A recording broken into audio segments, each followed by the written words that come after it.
Daniel in the lion's den. When everything is against you. When silence feels safer than prayer. When the darkness howls and the lions wait. Will you still stand? This is not just a story. It's a question for every soul who's ever had to choose between comfort and conviction. This is the story of Daniel. Long ago, in the dazzling halls of Babylon, Daniel stood tall, not because of power, but because of faith. He wasn't a warrior with a sword. He wasn't a king on a throne. He was a man of prayer. And in the eyes of heaven, that was enough. Daniel was chosen by kings because of his wisdom. But he was treasured by God because of his heart. Every day, 3 times a day, he opened his window toward Jerusalem and prayed.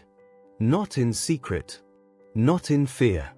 But in confidence that the God of heaven still listened. But where light shines bright, shadows move. Jealous eyes watched him. Ambitious hearts plotted. They couldn't stain his character, so they attacked his faith. They approached King Darius with poison disguised as praise. "O king," they said, "make a law that no one can pray to anyone but you for 30 days.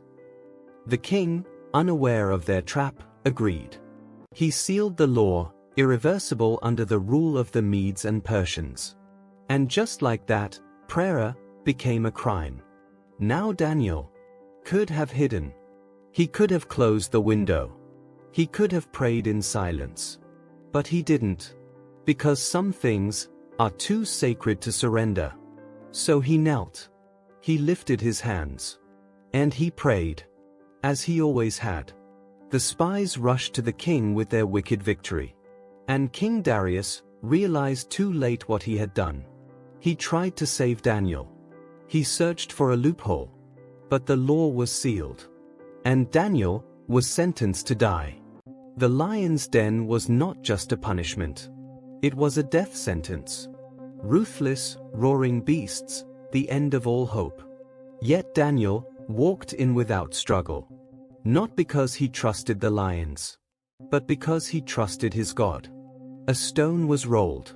The king's seal was pressed. The night was silent, but the heavens were not. King Darius couldn't sleep. He didn't eat.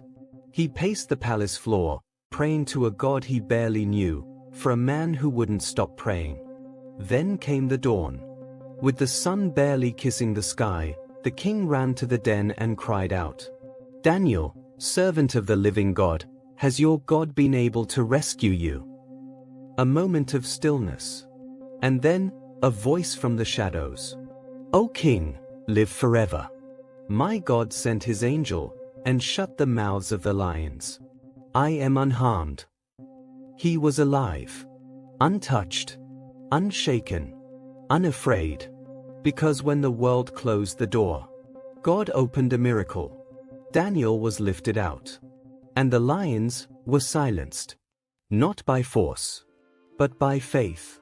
Dear friend, listen closely. You may not face lions with fangs, but you may face fear. You may face loneliness. You may be surrounded by people waiting for your fall. Don't give up. Don't bow down. Don't close the window. Pray. Even when it costs you. Even when they watch. Even when the night is long. Because the same God who shut the mouths of lions still reigns, still sees, and still rescues. Sparkles, this isn't just Daniel's story. It's yours. When your courage is tested. When your convictions are on trial. When the world tells you to be quiet. Will you still kneel? Thank you for watching. If this story touched you, share it with someone who needs faith today.